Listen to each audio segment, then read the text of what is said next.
Hey B, I hear your favorite holiday's coming up. You bet. Turkey Day. Thanksgiving's a time for family, fellowship, football, and a whole lot of tryptophan. What is tryptophan? That's the chemical in turkey. It makes you go night-night. That's why you like Thanksgiving. I bet you also sneak in a drink or two. Have you met my extended family? I have. Yep, you better believe it. I don't face that crowd without a bit of liquid courage. And I'm guessing they're expecting a little something to drink too. So what do you put out for the family?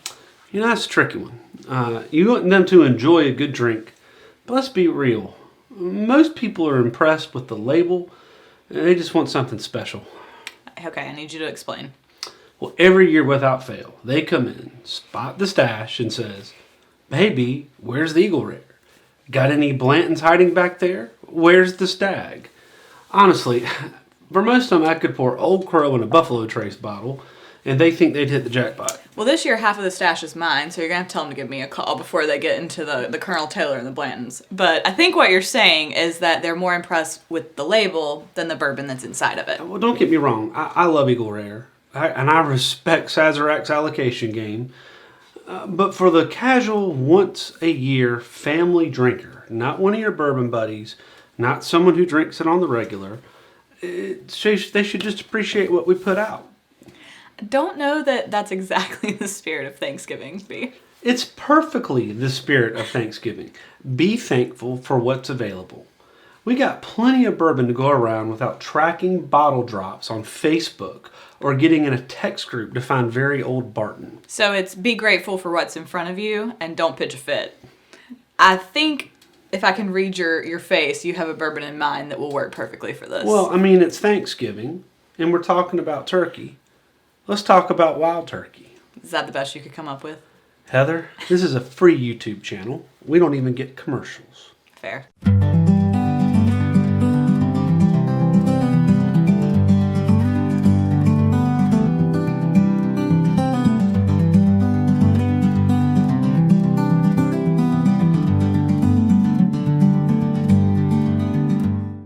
So what's up, Heather? What's up, B? And say hi to our special guest, Aaron. Aaron, welcome back. We had Aaron on the show a few weeks ago. We uncorked a Wild Turkey Dusty, and we thought it was only right to have you back to taste these other expressions. Yeah, first of all, thank you all for having me on again. If you haven't seen the video, make sure to go watch it to see how bourbon ages over time. We'll put a link right there. Yes, we will. And welcome all of you to the show, and happy Thanksgiving. Happy Thanksgiving. Yes, cheers. Cheers. We're so thankful for all of you for watching, and we hope you're having a restful and fun holiday with your family. Yeah, Dallas is probably losing. And this is your first visit to Casa de Rooster. Welcome to the Tortured Bourbon family. We're excited you join us. What you need to do is pour yourself a glass of something good, click the like and subscribe button, and settle in as we talk some turkey. Okay, so Aaron, you've probably picked up on this already, but B has a little bit of a thing for wild turkey. I do. And I know you're a fan as well. Yeah. So I'm really glad you're here to help me get through this episode with him. Tonight, we are going to challenge all of you, bourbon drinkers out there, to be thankful for the good bourbon that we can actually get our hands on. And it's only fitting, given it's Thanksgiving, to get some wild turkey, you know. You're going to want something during these times to bring, you know, to the parties, to all these family gatherings. And you want it to be both quality and versatile, right? Yeah, because we're just not doing Thanksgiving. We got that other holiday coming up with the fat you guy got in the red Christmas suit. as well. Yeah. And if you bring stuff there, and you might or might not have people that really enjoy bourbon around you, you want something very versatile that can be poured in a Coke or that could be drunk neat. You don't really want your in-laws to pour your Stag Junior Batch 17 into their Coke, right? No, I don't want anyone to pour that into Coke. Absolutely not. In fact, I think that would get them disinvited from future holiday events. And see, that's kind of the essence of this show is that we walk by great bourbon in the store all the time, and we don't stop and appreciate it. This is supposed to be a time about appreciating what you have. Mm-hmm. And we're going to talk some of the expressions of wild turkey tonight. And they're at amazing price points. They're readily available. And people don't realize when they pass them that these are made with exceptional quality and care to some of the highest standards, if not the highest standards in the industry. Mm-hmm. And I think it's only important that we talk about that a little bit. So to understand that, we have to have a little bit of history with Heather. That's the best transition you got. He wrote it. Oh, God. She tries. So, Wild Turkey can be traced all the way back to the mid-1800s. It wasn't called Wild Turkey back then. So, in 1869, the Ripy family immigrated from Ireland and established their distillery in Lawrenceburg, Kentucky. Their product was considered pretty evolved for the time period, and it actually became a hometown favorite in the area. But then came the ever-looming early 20th century buzzkill we have talked about many times on this show, Prohibition. So, like all distilleries, Prohibition hit the bottom line of the Ripy's operation hard, which also really hurt the local economy. You don't say. Yeah. I mean, everybody in the area was either employed at the distillery or was, farming and making grains and things like that for the distillery. So it really hurt the bottom line. But ever the savvy businessmen, the Rippies were able to do a few things to stay afloat through the 13 years of Prohibition. They got some medicinal licenses. They invested in some quality and adequate storage to preserve the whiskey stock they had in place at the time Prohibition began. So they actually were able to preserve all of the bourbon through the entire 13 years of Prohibition. I wonder how much that would cost now if you had a bottle of that. Wow. They also spent their time studying the market so they would be ready for the inevitable alcohol boom that was going to come once Prohibition ended. And their strategies actually worked. After Prohibition ended in 1933, food wholesaler Austin Nichols invested in the company and started distributing their product. So it's actually an executive with Austin Nichols who, in the early 1940s, Thomas McCarthy, took some of the product on a turkey hunting trip, actually here in North Carolina, with a bunch of his friends. We got a few turkeys to hunt around here. So back to Thomas McCarthy and his friends. They loved the bourbon, and they requested he bring the wild turkey for future trips. And so that's how the name we know now was born. Well, speaking of born, in the 1940s, there was this one guy named Jimmy Russell. He was born. He's kind of important. In 1954, he got his first job with the distillery at age 18. It was actually his wife who got him the job. She was the distillery's secretary at the time. There you go. Yeah. And so he joined, and then he was working under a guy named Bill Hughes. And Bill Hughes told him everything that he needed to know to make bourbon the way it was made before Prohibition. And so when Hughes passed away in 1967, Russell became the master distiller for the distillery. And with Wild Turkey, they weren't making money during the 70s and 80s due to that vodka craze, where vodka became more popular and whiskey and bourbon took a hit. He had to wear multiple hats. I mean, distilleries at the time, they couldn't afford they couldn't afford a group of a lot of people on their team. So it was just this one guy. And so one day he was bookkeeper. The next day he was coordinating with the union. And then the next day he was heading up maintenance, doing actual machine work. And then development. And then he always wore a suit and tie to the distillery. That's amazing. Every single day, He's regardless. so old school. Yeah, regardless of what he was doing. I mean, he could be dumping barrels or moving barrels and getting that dust all over him and that dirt. And he just did it because that was him. That's what he was known for. And so one other thing he's really known for is he hung out with the greats. I mean, he hung out with Booker No, Parker Beam, Lincoln Henderson, Elmer Dooley. You should probably names that recognize you've some seen of on these every- We've heard of these people. Yeah. And so they The modern fathers of bourbon. they'd share bourbon, they'd share stories, they'd actually help each other if their equipments were malfunctioning. They'd go out and actually do mechanical work for each other. And they'd travel the world, or not the world, the U.S. at the time. Yeah. And they'd sell bourbon together, and they'd market it all together. It's just friends. He's known to be a stubborn perfectionist. If you listen to him talk, you can hear it. Yeah, and that's really, I mean, that's probably what saved a distillery, Yeah. During that vodka craze. I mean, he had the head on him to continue to make the pre-Prohibition style bourbon that Bill Hughes taught him how to make. Even with all these different trends and movements, he was focused on keeping that product and keeping that product pure. And so he didn't cave to these changing trend demands. And so that's why it stuck around. And so his son, Eddie, started working in 1981. Who they still refer to as the new guy. The new guy. New kid, 81. Yeah. I wasn't even born in 81. So am I Me newer? either. Oh, I'm sorry. And so Eddie, he joined Wild Turkey in 81, and actually his son Bruce is now working as an associate distiller at Wild Turkey today. So that's like 3 generations right there, and over 100 years of bourbon experience. I mean, 100 years of collective knowledge about this stuff. And this is the only father-son master distillery duo. I can't even imagine if Eddie's son gets a master distillery, can we have a trio? Yeah, you'll have the whole family. Yeah. The family's there. Now, so in 2001, they decided to make a small batch 10-year 101 proof Russell's Reserve, they call it. In 2005, they released a 90 proof version. In 2007, a 6-year-old rye. In 2013, a single barrel 110 proof, I think. In 2021, a 13-year, if you can get your hands on it. And then a single rickhouse later, and then a 15-year. And that 15-year has received massive praise. I bet, yeah. It has received massive praise. People are saying it's the best bourbon of the year. The price reflects it. The price reflects it, but the secondary price is insane. The secondary price is insane. Well, that brings us to their distillery, which is located in Lawrenceburg, Kentucky. One reason for the location is the access to the iron-free limestone water that they find essential for bourbon production. Now, they've been using the same strain of yeast. He says yeast different than I say yeast. It's like he says yost or something. I can't do it. They use non-GMO corn. They're one of the few bourbon makers who are still requiring them to use non-GMO corn. Same mash bill for all the products we discussed today. They have one mash bill for bourbon and one mash bill for rye. That's it. Now they have three things that really add to their success, in their opinion. Number one, they have a high rye content. Makes it spicier and more robust for flavor. If you hear Jimmy talk, he likes more rye, even though you have a lot of the wheated bourbons, which have become very popular. He's, like you said, he's a little stubborn.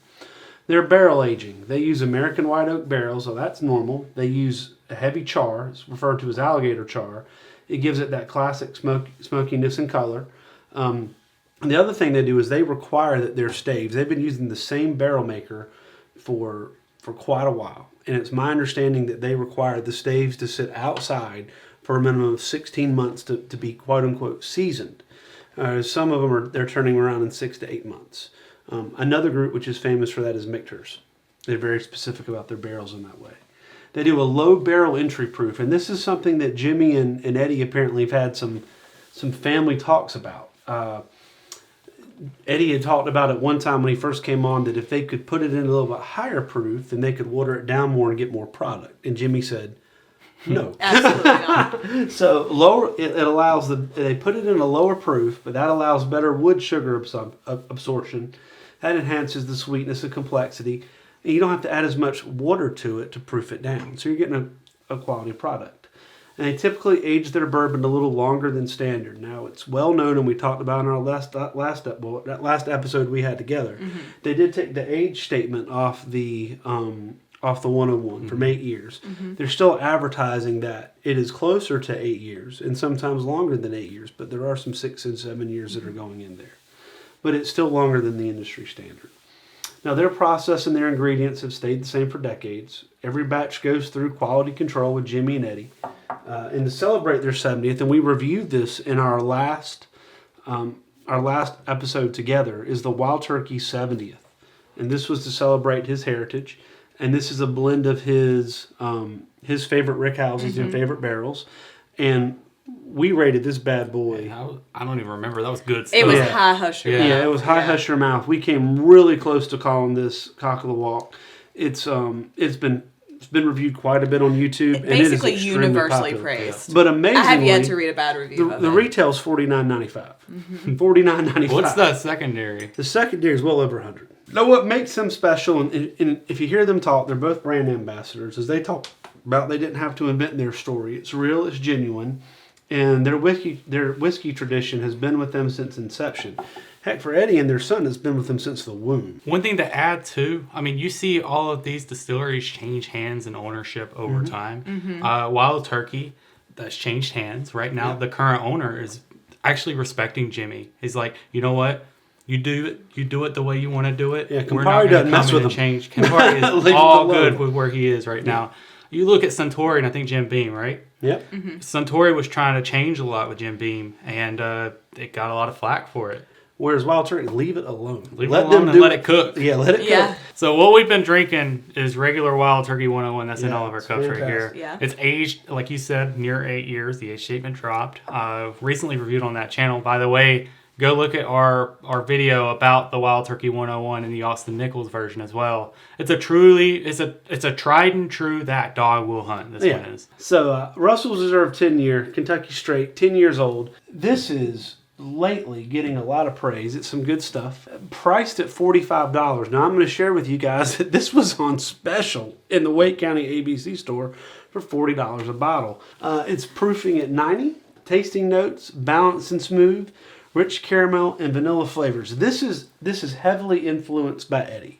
It has served them well because this Russell's Reserve, as you said, it has led to the 13-year. It's led to the 15-year. Single rick house. The single rick house right now. They just released secondary market on Nestor's. I saw was $500 right off the top. You can walk into an ABC store.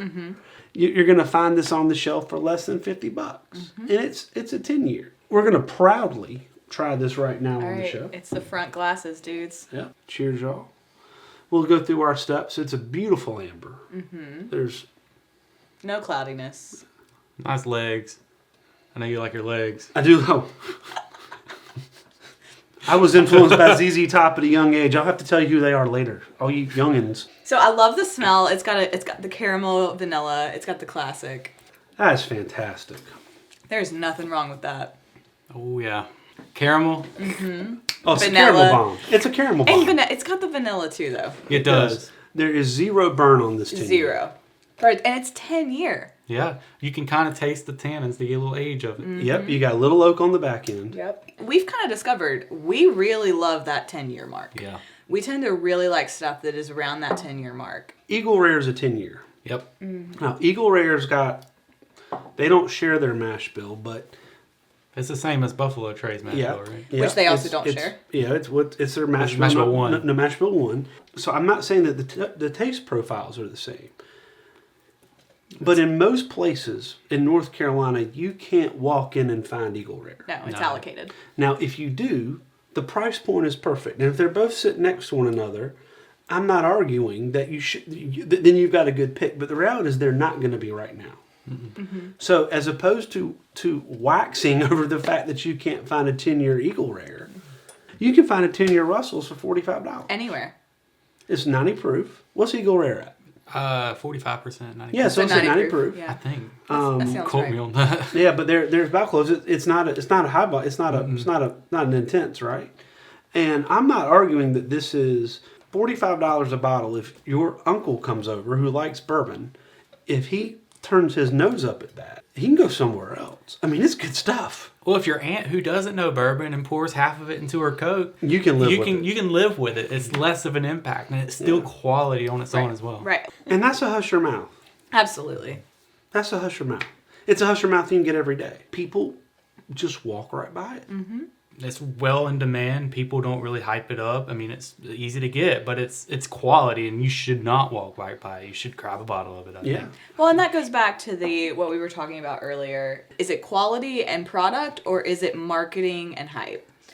And I think there's a sweet spot in the middle where you can find some products that it's like, okay, this is truly quality, and they've also done the marketing magic. Yep.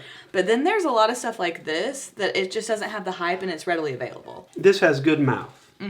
When you talk about something that coats your tongue. It is a little hotter and a little more spicier than Eagle Rare. Oh, absolutely. There is a different taste. If you get it down on taste profile, if you like sweeter, you need to look for the Eagle. If you like cinnamon, you need to go for this. I was told before I got this bottle back in 2022 when I first tried it, I had Eagle Rare, and they're like, "This is the easier to get Eagle Rare," and I'm like, "Okay." No, it's really not the different. same. No. It's not equivalent, but it's similar. Other than just being the same proof point and similar at MSRP, you can get Eagle Rare at MSRP. It's Wild Turkey's equivalent to it in Wild Turkey's way. But I think some people look at it and go, Eagle Rare is a micro brew, and Russell's is Mass Wild produced. Turkey is a Bud Light, and it's like, no.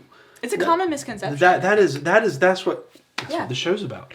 So, I mean, for me, it's a hush your mouth. Where do you guys put it? Hush your mouth. Absolutely. The rye content comes through. Heat's all coming from the rye, but there is no burn. And My this is complex. little patent pending graph of smoothness. This is a solid But it's got spice kicks to it and a caramel bomb up front. We need like a spice, sweet, and like complex. And like, this is your complex. God. We'll work on that.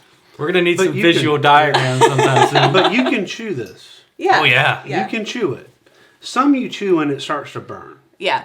Right? This just keeps warming. There's no burn. It just keeps warming. I mean, this bottle's why I like bourbon. Now I've just got to rob a bank to get a bottle of Russell's 15. What do we got next, guys? So next we have the Wild Turkey Kentucky Spirit. Yep. And that is coming in at 101 as well, right, B? Proof? Or 101 proof, which is different than the Russell's. Yeah, comes in at 101. Yes, so back to Wild Turkey 101. It's coming in at the same. Yeah, it's a pretty bottle. It's got that gold label. Looks fancy. And let's talk about something about the bottle. On the bottle, it does tell you when it was bottled and from what barrel, where it was stored. This is coming out of Camp Nelson E, and it's on Rick number 46. And it's actually chosen by Eddie and Jimmy together. That's right. And it's always aged between 8.5 and 9.5 years. Yeah. And it's a single barrel. So Blanton's is fantastic. You can either spend the rest of your life looking for it, or you can... This is coming in at $65. This is coming in at $65. And you don't have to wait in the line with your little fold-out chair. All right, well, let's give this a shot. That's got a sweet smell, too. In all fairness, not to gold, but to regular Blantons, they both have a good sweet. That one's very full-bodied. So you can tell it's a little higher proof. It still doesn't burn. It warms, but it doesn't burn. I always like when I keep tasting it. Like, after I've already taken it back, I've swallowed it, like, I'm still getting tasting notes. A little more so with this one than the Russell's. This one's not as caramel bomby. No, it's not. It's got a little more oak for me, and it leans more vanilla than caramel for me. I get a little more cinnamon. I think that's the rye. I think that's the rye, and too. The rye's coming out a little bit more. Well, to me, that's the same distiller. That is weird. Isn't that crazy? That is weird. That's the same distiller. The new master distillers, the younger crowd. He looks at me. Well, the reason they're coming in from the University of Louisville and the University of Kentucky with some type of chemistry degree. All right?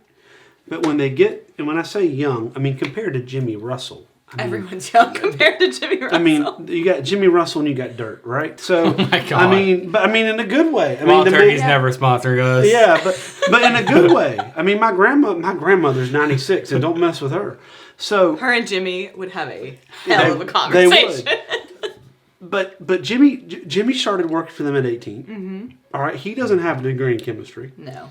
So the chemistry side, he learned to be, all right, we don't mess with this.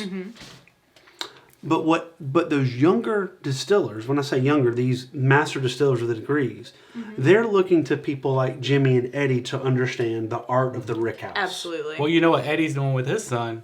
He's starting him from the very bottom. Oh yeah, they've got to do the rough jobs. Yeah. I mean, they start at the totem pole at the very.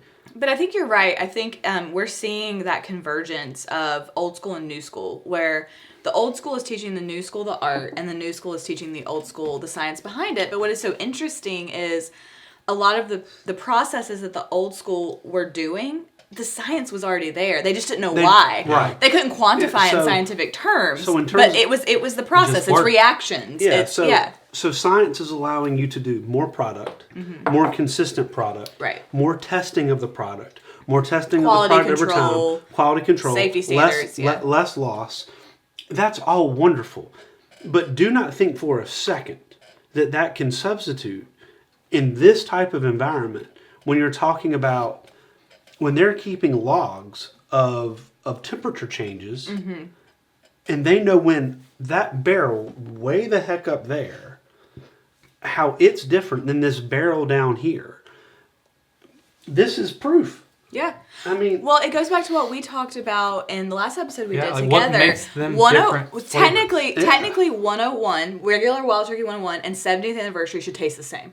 The only difference is that Jimmy handpicked the barrels. It's the aging. He handpicked the barrels. And so that shows you that science gets you, maybe 80% of the way.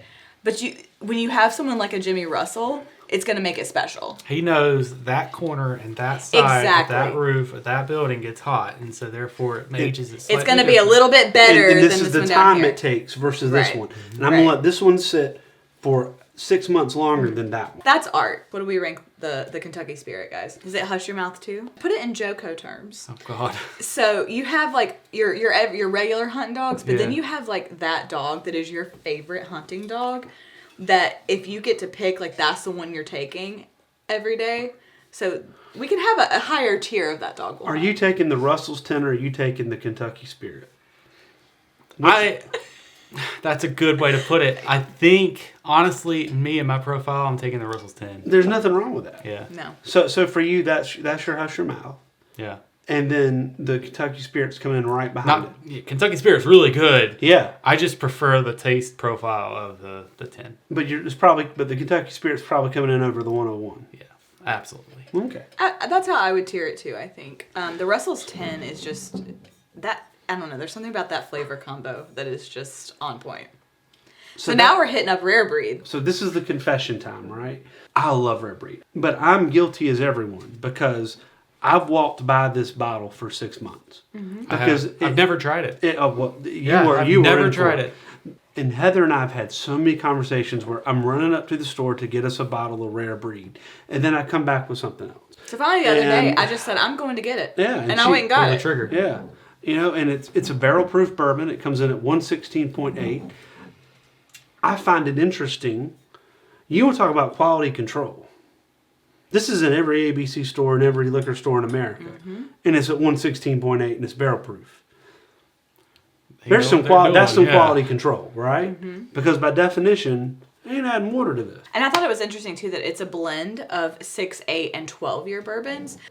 That's kind of right hitting my sweet spot. I don't know if you mentioned it's coming in at $63, which is not terrible. So this does have some 12-year in it. Yes, it does. It's got Also a little 13, just a little bit Just a little bit under the 13. less. That's right. It's not quite a teenager then. I can smell the heat. Now, what I would not do with this, don't take somebody who's never had bourbon It'll No. burn at them alive. Thanksgiving and hand them this. Uncle Eddie from Christmas Vacation comes in with his camper, and he's probably had bourbon before. He's probably had moonshine. Huh. That's on camera. I feel like you can taste. I love the combo of a 6-year, an 8-year, and a 12-year because it's like it's almost like you move back through the whole gamut of the palate as it moves back through your mouth. That burn is slow.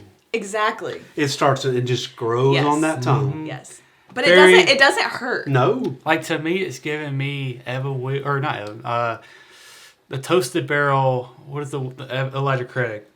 That toasted barrel mouthfeel, I think, with the Elijah Craig. Very similar to that. You mean with how it coats your mouth? Yes. Yeah. But a little more cinnamon. Absolutely. It's not the same tasting profile. No. Just It's the more way just it the feeling. I think Yeah. it's thicker. That's what we mean. Yeah. But to me, it's thicker than Toasted Barrel. I could chew on this. Oh yeah. Oh, yeah. I think you're supposed to. Oh, yeah. I think if you don't, Jimmy's gonna come and he's gonna smack you upside the head. This is really good. It's got that what we've talked about, the buttery consistency. Absolutely. Buttery. I think that's syrupy. where I was And getting it's at. still holding. The way it kind of just It's melts. still Exactly. holding. It's still. It's still there. I can still taste it. I've been sitting here. I haven't had a sip Uh-huh. in like probably 30 seconds, which is shocking. And I can still taste it. Dude, that is good. It's very good. It's a little. I don't know. In my mind, it's a little darker. It might not be, but it is a beautiful And amber. it probably is a little darker It's got because great- it's got yeah. a 12-year in it. It's got great legs. And it's not watered down, remember? It is not. Yeah. So when we look at the other two we had basically a match to that one's a match to Eagle Rare. Eagle Rare. Yeah, Eagle the Rare. other one's a match to Blanton's. Blanton's. Yep. This one, what would you say? What do we feel like it's a match to? If I hit one more glass, You hadn't broken one yet. We're all right. you know, I think that's where we struggle. But in terms of uniqueness, when you're looking at we've been talking about Sazerac, Didn't we feel like this was E.H. Taylor single barrel? but is it? Or is it Stag? I don't know, because Single Barrel's not that hot. Yeah. Stag's a fair comparison. Stag, I don't think you can make them equate that and Stag. Stags batch differently. They're not consistent batches. That's fair. Yeah. Each batch is a little Fair. different. It's a little different. Yeah. Well, it is rare breed, so maybe it's in its own category. Oh my god. You and your jokes. she tries. I mean, it's an uphill battle. Y'all are so kind. If you go by price point, all right, $63, 116 proof. See, the thing about Buffalo Trace is you aren't getting anything for that much. You're going to have to pay triple that. That's the point. Yeah, that's the point of this episode, right? What we're all trying to say. Sazerac products are fantastic. Oh, yeah. We lot worked of them. hard to get Colonel Taylor. Yeah. We've worked hard to have several bottles of Buffalo Trace here, of several bottles of Eagle Rare. I like the stuff. I really like the stuff. We've been fortunate to have some of the rare bottles of Colonel Taylor, and we've been lucky to have some of the rare bottles of Eagle Rare. Mm-hmm. But you don't always have to feel defeated to find a good bourbon. Mm-hmm. And sometimes I feel defeated. I think that is such a good point. You don't have to feel like you have failed a little bit if you're like, oh, well, I just left with rare breed. It's like, no, this is good. I'm purposely going to the C store to get this. Mm-hmm. If I see some Eagle Rare that happens to be behind the counter, okay, I'll make a judgment call. That's right, because you can't find it as often. Right? Mm-hmm. But if that's what I walk out with, I'm perfectly happy. And I want to meet. And I didn't drive to 18 ABC stores to get it. I want to meet the bourbon drinker who doesn't want to call that at least touch your mouth. Now, for me, it's cock of the walk. That is cock of the walk. Yeah, I mean, I gotta say, it is well above Russell's 10. Oh yeah, yeah. It's complex. It's more complex. Yeah, it's more complex. It's worth $20 more a bottle. Very much more chewable. I love this one. I love the mouthfeel. I am surprised I have not tried this one yet. It won't be the last time, I'm guessing. But that's a great point that he hasn't tried it. Without it even tried. It's a great point. We didn't plan that. That's exactly what we're talking about. Exhibit A. Yeah. This is sitting on the shelf. Yeah. So I will confess to you, he had kept talking about it and I had never had it. I thought it was allocated. And so one day I was finally like, okay, well, where do you need me to go to try to find it? He said, Heather, it's at every ABC store. I said, well, unless they forget to stock it that had Wednesday, no idea. It's there. I walked in and there was 10 bottles. I even sent him a picture. I was like, this is what you've been talking about, right? Yeah. He's like, yeah, that. I was like, the thing just sitting on the shelf? You're like, do I need to get 4? Right? Like, what am I supposed to do? Yeah, no, you just walk in and buy it. But I think it's a good point, and I think it goes to the essence of what we try to do here, which is we will give flowers where flowers are due. You know, Colonel Taylor is one of our favorites. It is by far my favorite bourbon. I thoroughly enjoyed that Blanton's Gold the other night. I won't pretend like I don't. And I won't pretend like, oh, this is a 200 bottle, I don't like it. No, I'm not doing that. But we are also not going to sit here and act like you shouldn't be proud to sit this on your table with your friends and share it, because it's damn good bourbon. And if they turn their nose up to it, then the question really is, do you enjoy bourbon or do you enjoy labels, pretentiousness? That's, The Economist is coming out of me. Like, if the supply of this went down, I think it would be absolutely well up there with like E.H. Taylor. The price on the secondary market would go up. And I think a lot of the Buffalo Trace supply is artificially 100%. And they're artificially creating the hype. And hey, props to you. I'm not dismissing you or diminishing you for playing the game and playing the game well. No, because you brought a single barrel Buffalo Trace that we're going to try here in a few minutes. But that doesn't mean your stuff is that much better. Right. We're not going to answer this question today, and the only way to answer this question would be with people within the industry. And this is the nerd in me, right? You're telling me that this is on every shelf in every liquor store in the United States. You're telling me that Wild Turkey has that much bigger of an operation than Sazerac? No, they don't. You're not telling me that they can't produce Colonel Taylor, Blanton's, and BT at the same rate, or at least a comparable rate that they're producing these? I think they are. And it's sitting there.